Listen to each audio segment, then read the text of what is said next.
بسم اللہ الرحمن الرحیم ایاک نعبد و ایاک نستعین۔ سب سے پہلے تو مراد سعید آپ کو اور آپ کی ٹیم کو، ظفر آپ کو، ڈی جی صاحب آپ کو، کہ NHA کے اندر جو یہ آپ نے امپرومنٹس کی ہیں، میں آپ سب کو خراج تحسین پیش کرتا ہوں۔ جب لوگ کہتے ہیں کہ کدھر ہے نیا پاکستان، تو یہ ہے نیا پاکستان۔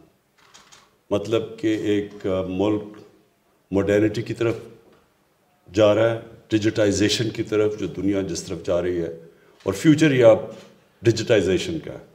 لیکن اس سے زیادہ جو امپورٹنٹ چیز ہے وہ یہ کہ اس کے اندر ایک ٹرانسپیرنسی، یہ ای بلنگ، ای بڈنگ، اور پھر وہ جو جی آئی ایس میپنگ، اس سے یہ ہوگا کہ اس سے تو آخر میں جی آئی ایس میپنگ سے تو آپ مانیٹر کر سکیں گے۔ پہلے تو فزیکل جا کے انسپیکشنز ہوتی تھیں، انگریز کے زمانے میں تو وہ گھوڑوں پہ جاتا تھا۔ تو اب یہ ایک ماڈرن ٹیکنالوجی کا زبردست فائدہ یہ ہوگا کہ آپ بالکل مانیٹر بھی کر سکیں گے۔ لیکن یہ جو آپ کی ای بلنگ، ای بڈنگ، یہ بھی بہت امپورٹنٹ ہے، کیونکہ یہ دونوں ایریاز ایسے ہیں جس میں بہت زیادہ کرپشن ہوتی تھی۔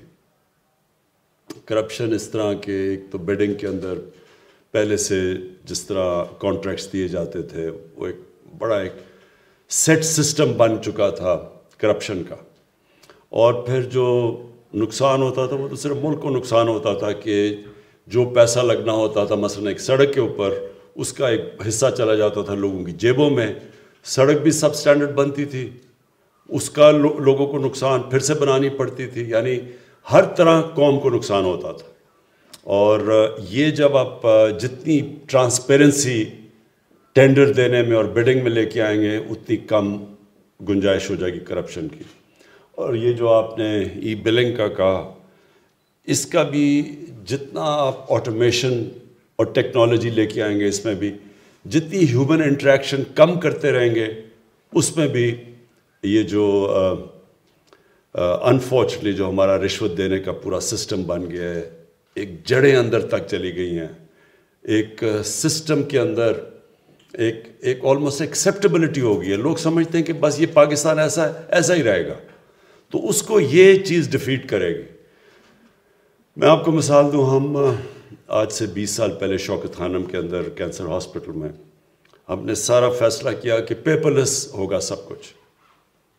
ہم نے فیصلہ کیا کہ کوئی پرچیاں نہیں چلیں گی وہاں، صرف اور صرف ہر چیز آن لائن آ جائے گی، دوائیں سب کچھ آن لائن دی جائیں گی۔ ہم نے soft where in house develop کیا شوکت خانم میں، اور اس سے ایک دم کسی قسم کی کرپشن جو تھی وہ ختم ہو گئی۔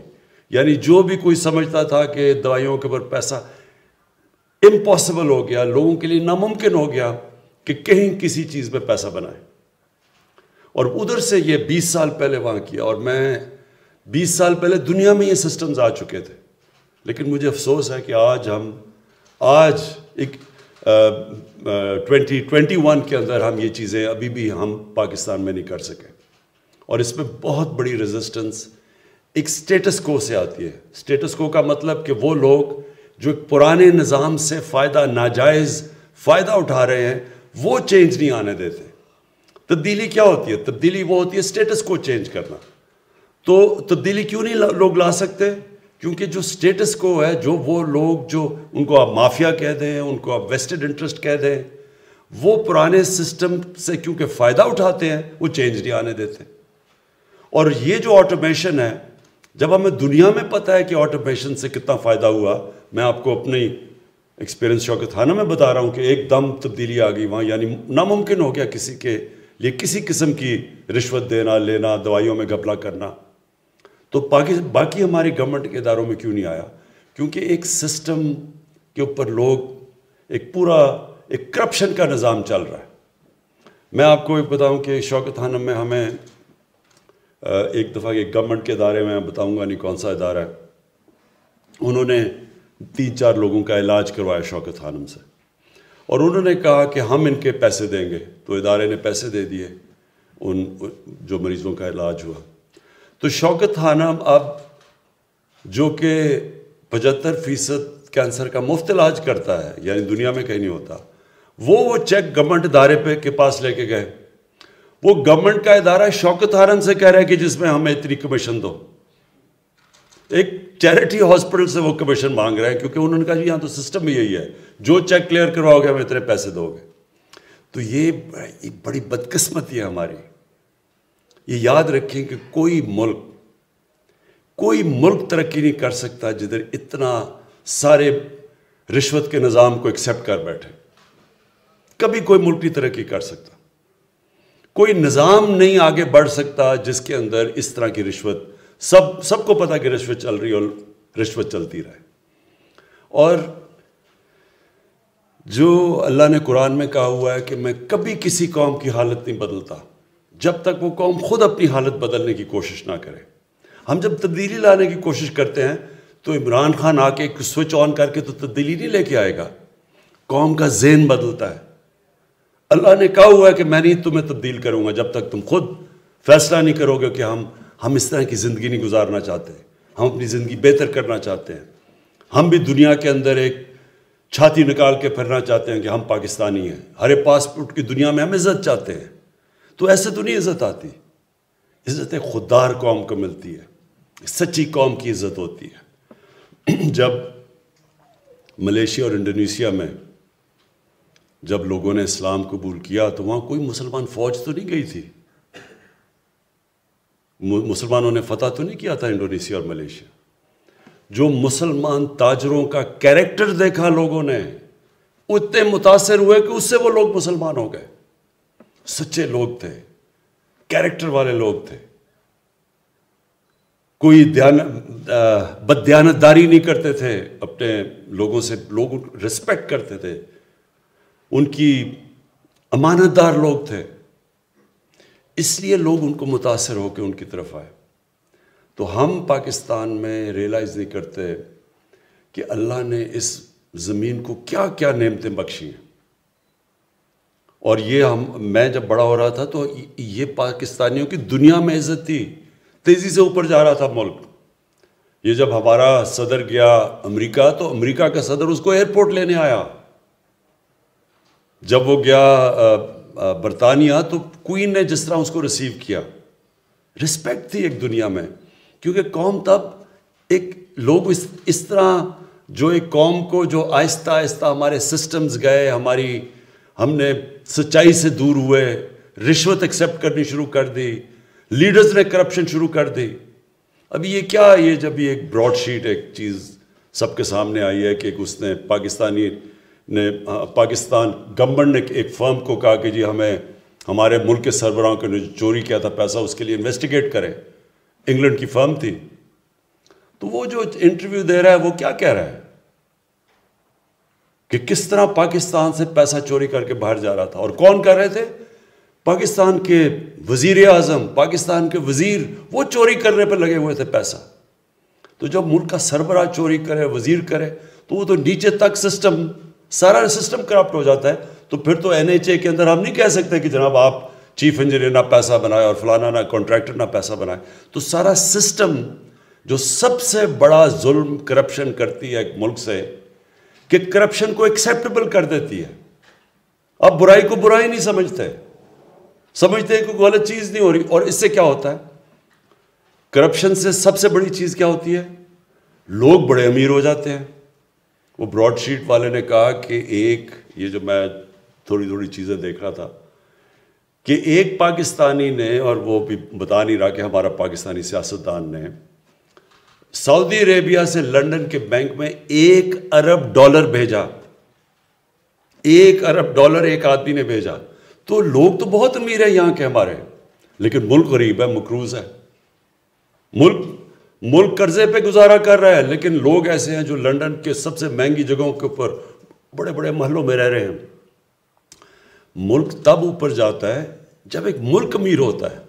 آج ہم مغرب کے لوگوں کو دیکھ لیں، مغرب کے حکمرانوں کو، ان کے پاس دیکھ لیں کتنا پیسہ ہے، ان کا رہن سہن دیکھ لیں، اور ایک مقروض ملک کے جو بھی یہاں جنہوں نے حکومت کی ان کا رہن سہن دیکھ لیں اور ان کے پاس پیسہ دیکھ لیں.